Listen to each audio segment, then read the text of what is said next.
So let's talk about firefighting operation or fire suppression activities. Fire prevention rule number 1. Learn to look at everything with an eyes for possible fire hazard. Develop a special kind of alertness for a situation or action that could lead to fire. So, rule number 1 ay kailangan mong pag-aralan ng maayos kung saan nanggagaling ang sunog. Kailangan makaisip ng sitwasyon para rito. Yun po yung number 1. At rule number 2, insist on proper storage and good housekeeping procedure. Report violation to proper authority. So, yung number 2 naman is higit na maayos ang paglilinis sa lahat ng mga gamit. I-report sa otoridad ang mga paglalabag. So, yun po yung number 2. Rule number 2. At rule number 3 naman ay maintain firefighting equipment in states of maximum readiness. While that would prevent a fire from starting, it is the best possible means of preventing the spread of fire. So, yun po. Ang rule number 3 ay panatilihin at isaayos ang lahat ng kagamitan laban sa sunog dahil ito ang mainam na gawin sa pag-iwas sa pagkalat ng sunog. At rule number 4, make sure that everybody are trained to be alert for fire hazard, as well as being trained in basic firefighting. Sa rule number 4 naman ay siguraduhin lahat ay nagkakaroon ng pagsasanay laban sa pagpatay ng sunog. Sa rule number 5, last, keep up with new firefighting equipment and techniques. It everybody's responsible to keep abreast of new development of fire prevention. Responsibilidad ng lahat na sumunod sa panibagong kaunlaran sa pag-iwas ng sunog. So, next is Prohibited Act of PDU 1185 Fire Code of the Philippines.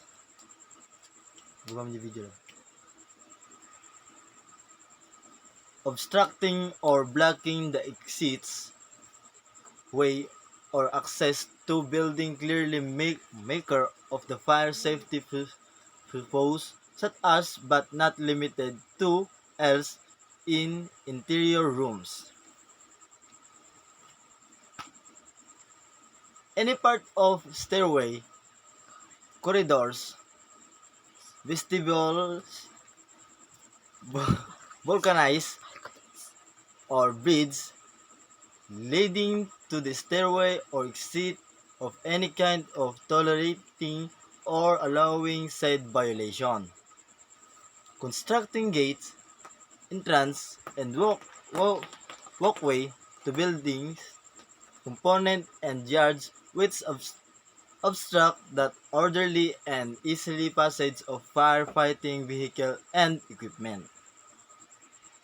Number 3 is prevention, interference, or obstruction of any operation of the fire service or off-duty organized and authorized fire brigade. Number 4, obstructing designated fire lines or access to fire hydrant. Number 5 is overcrowding or admission of a person beyond the authorized capacity in the movie, house, theater, causeums, auditorium, or other public assembly building except in other assembly area on the ground floor with open sides or open doors sufficient to provide safe exit. Number 6 naman ay lacking fire exit during period when people are inside the building. And number 7 is tropical system. Number 7, prevention of or obstruction of the automobile, closure of the fire doors and smoke partition and dampers. Number 8 is use the fire protection of firefighting equipment of the fire service other than that for firefighting except in other emergencies when their use are justified. Number 9 is give false and malicious alarm. Number 10 is smoking is prohibited areas as may be determined by the fire service or throw of cigarettes, burning object in the place which may part start by the cause of fire. So number 11, abandoning or leaving a building or structure by the occupant or owner without appropriate safety measures. Number 12 is removing, destroy, tempering any authorized mark, seal, sign, or tag posted and required by the fire service for fire safety in any buildings, structure, or processing equipment, and etc. Number 13 is use of damper of tempering with electrical wirings of reloading the electrical system beyond its design capacity or such others practice that could tend to undermine the fire safety feature of the electrical system. Rule to follow in case fire break out in your home. So, dito na tayo sa do not panic. Number 1, do not panic, shout for help or call the fire department. And number 2,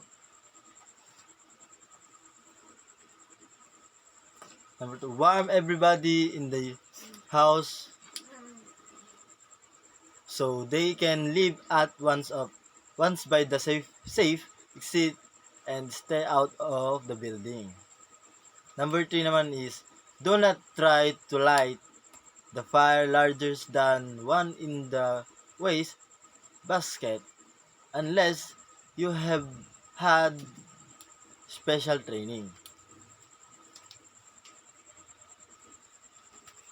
Number 5 naman is if you must go through a smoky area, crow your hand and knees as close to the floor as possible to avoid suffocation. Do not hastily jump out the window above the first floor, and the fall can be fatal. Give firemen and chains to arrive and effect a rescue. Number 7 is do not run if your clothing catches fire because you can fan the fire. Roll on the ground or blanket to smother the flames. Number 8 is before open and close door in the burning building. Feel the door first and the palms of the fingers. Do not open if it feel hot. The fire on the other side might be blazing fiercely and that the flame will blow you or kill. So, let's talk the pre-fire planning. Pre-fire planning is involved developing and defining system course of action that may be performed in order to realize the objectives of fire protection. Involve that process of establishing the SOP in case of fire breaks out. So, it is the process of gathering information dito sa pre-fire planning before fire of other disaster occurs in order to be prepared to details with each one its occurs. So let's talk about evaluation size up, on the spot planning or size up the situation. Ito naman sa evaluation size up is process to knowing the emergency situation. Site ups is the key ingredient or component of the successful expression operation.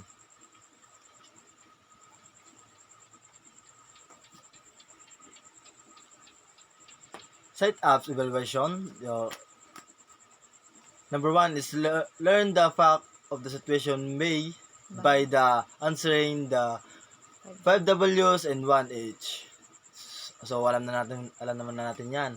Understand the possibilities of dangerous fatal behavior of fire. Number 3 is know your own situation or capabilities, weakness and strength, available manpower and equipment. Number 4 is determine the specified course of action, entry or rescue. Evacuation. So, dito evacuation. This is the activity of transferring people, livestock, and property away from the burning area to minimize damage and destruction that the fire might incur in case is propagated to other advantage building. Evaluation is sinasabi dito, transferring the people and property away from the burning area. So, let's proceed to entry. This is the process of accessing the burning structure. Entry may be done the forcible manner purpose of conducting forcible entry. So, entry is the process of accessing the burning structure.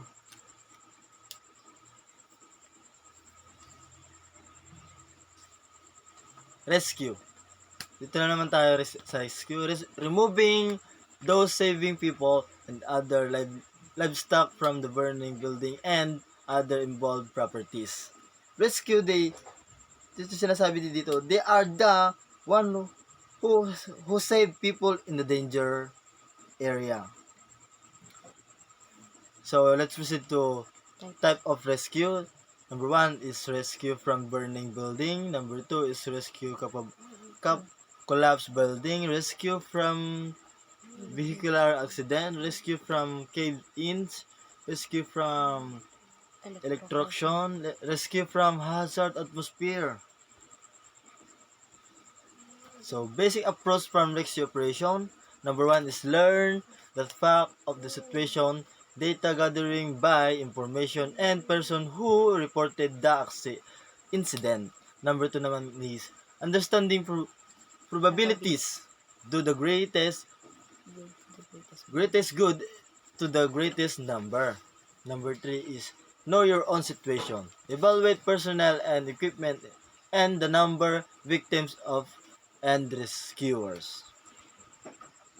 So let's proceed to exposure. Yeah. Securing other building near the burning structure in order to prevent the fire from extending to another building. So securing the other building near to burning structure. Ito naman. Confinement. Restricting the fire and the place where they started the process of preventing fire from extending from another section or from the section to another section of the involved building. Confinement, restricting the fire and the place where it started the fire. Ventilation,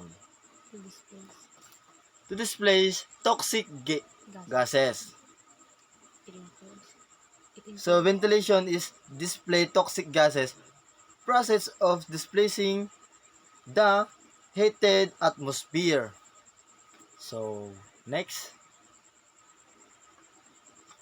advantage of ventilation.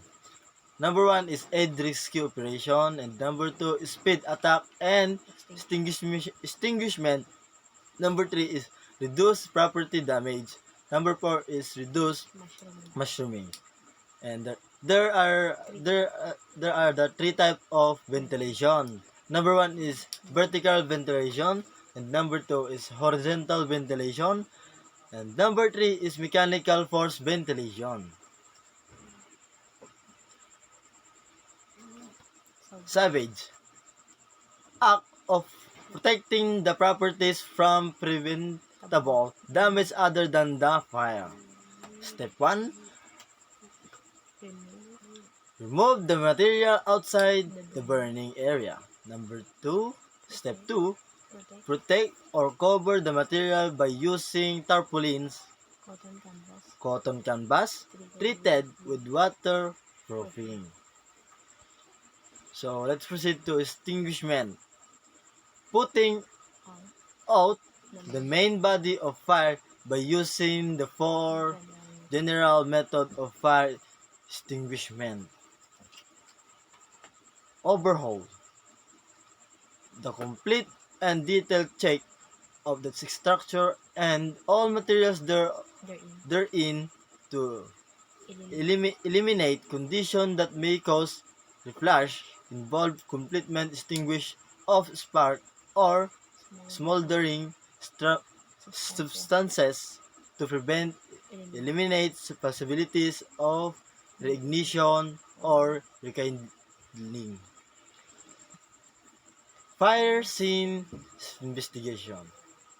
Final stage of the fire suppression activities. It is an injury conducted to know or determine the origin and cause of fire. So let's proceed the investigation of fire. Why fire should be investigated? So question number 1, to determine the cause of the fire in the order to preventing similar occurrence. Number 2 is determine of the origin and cause of fire is arrived to at only after a true investigation. Number 3, an understanding of the chemistry of fire and its attendant behavior should be a concern for successful investigation. Who are qualified to investigate fire?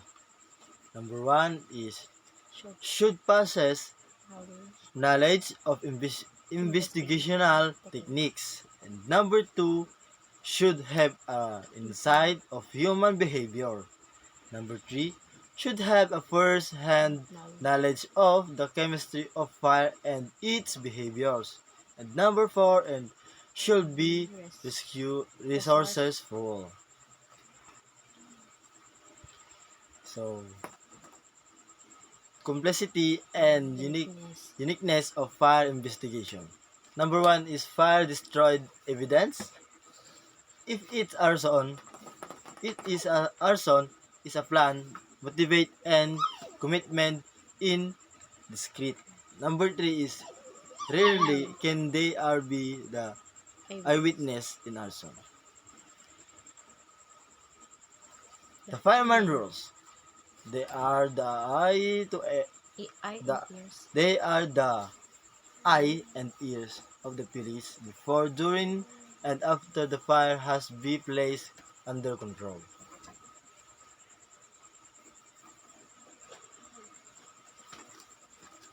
So let's proceed to the legal aspect of fire investigation.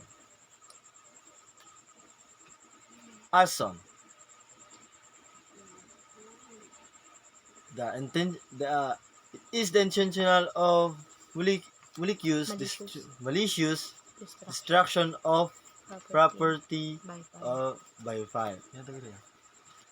It is the concern of fire investigation to prove malicious intent of the offender. Intent must be proved, otherwise no crime exists. The law presumes that the fire is accidental, and hence criminal design must be disallowed.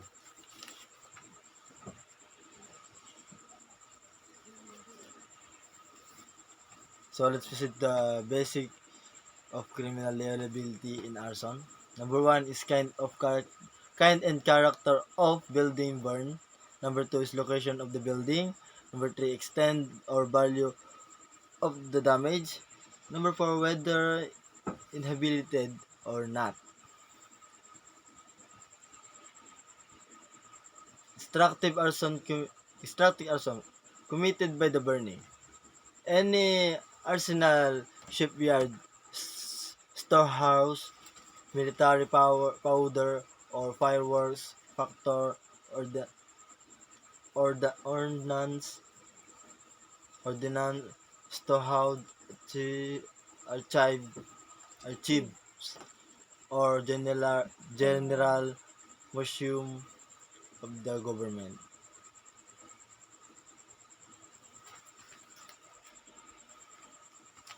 Other form of arson is number 1. Settings fire to any buildings. Firehouse, wire fire,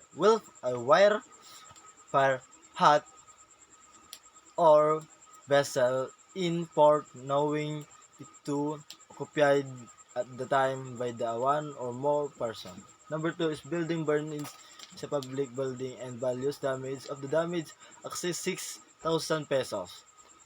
Number 3 is building burn is a public building and the purpose is to destroy evidence keep therein to be the use in instituting prosecution of punishment for punishment of a violator of law, respective of the amount of damage. Number 4 is building burn as a public building and purpose is to destroy evidence keep there to be used legislative, judicial, and administrative proceeding respective of the damage if evidence is to be used against defendant of any crime punishable under existing law. So let's proceed to first person to provide technical experience for investigation.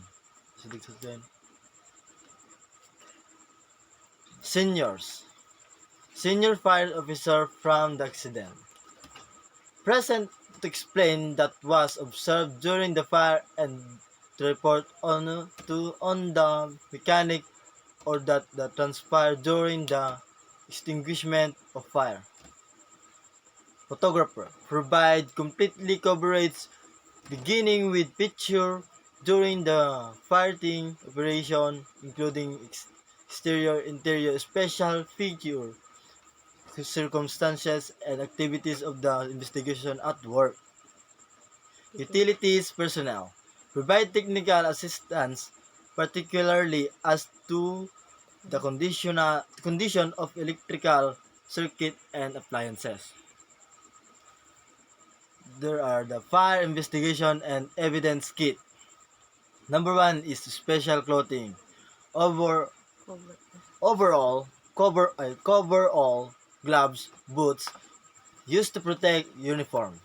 Number 2 is flashlight and electrical lanterns.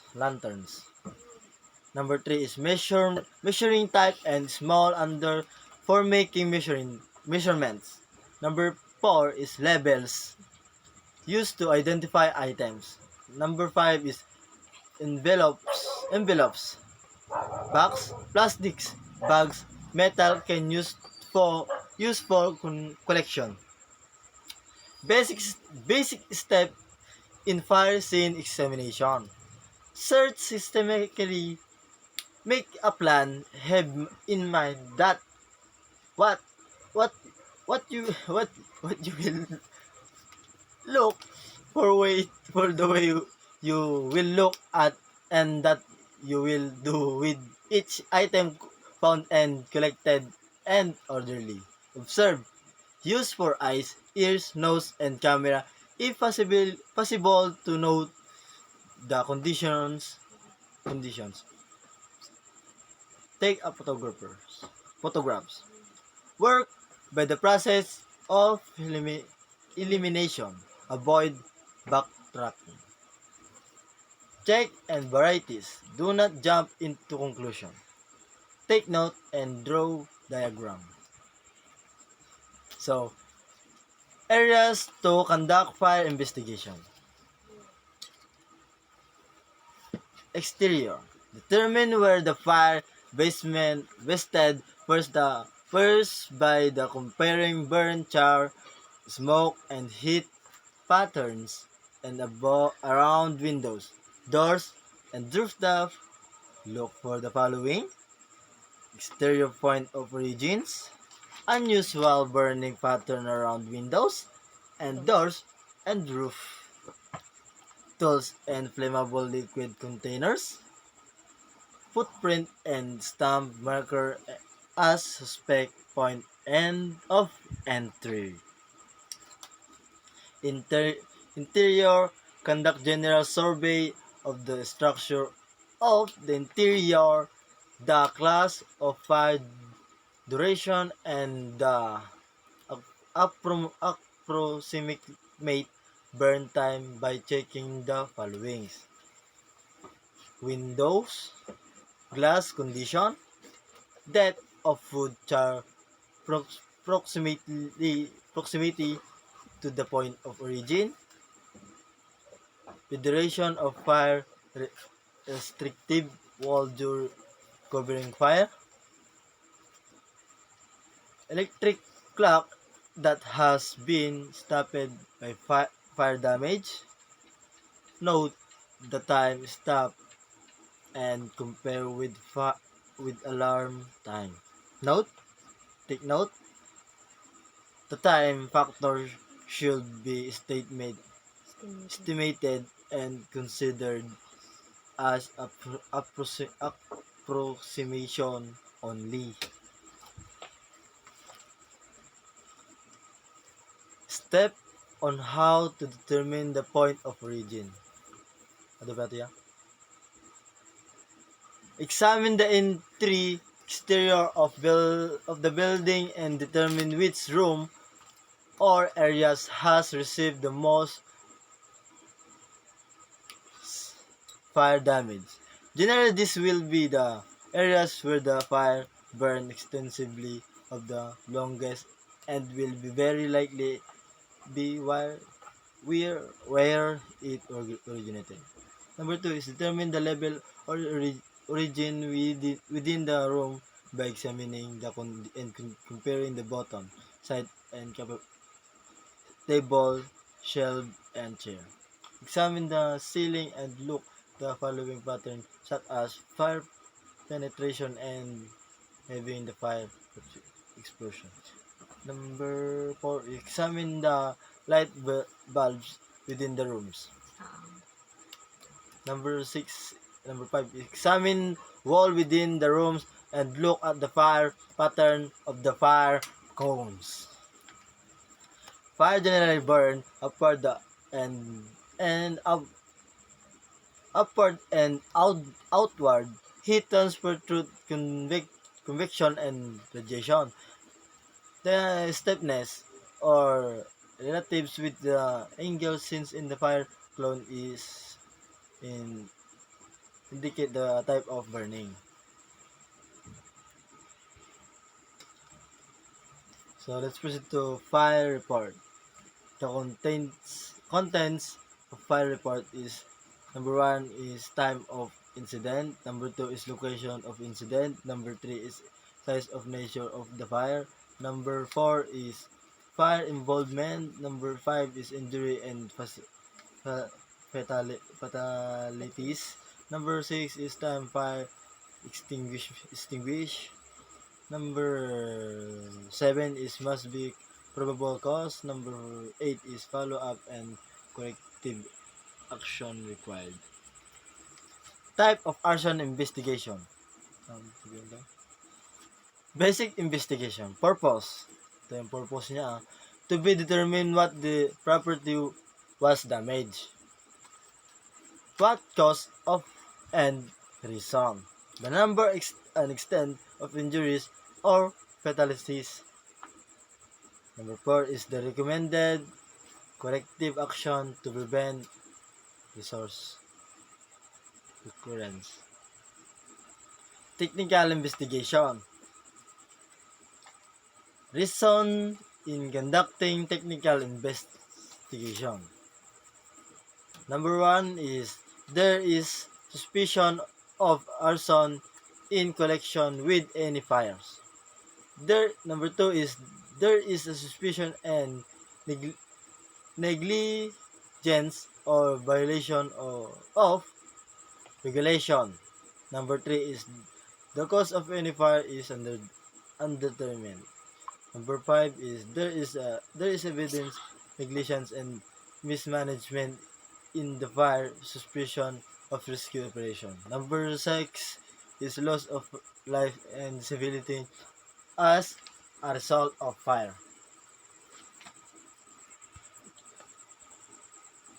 That's the end. That's all, and Thank you thank you for listening. to our listening and keep safe. Ingat sa COVID.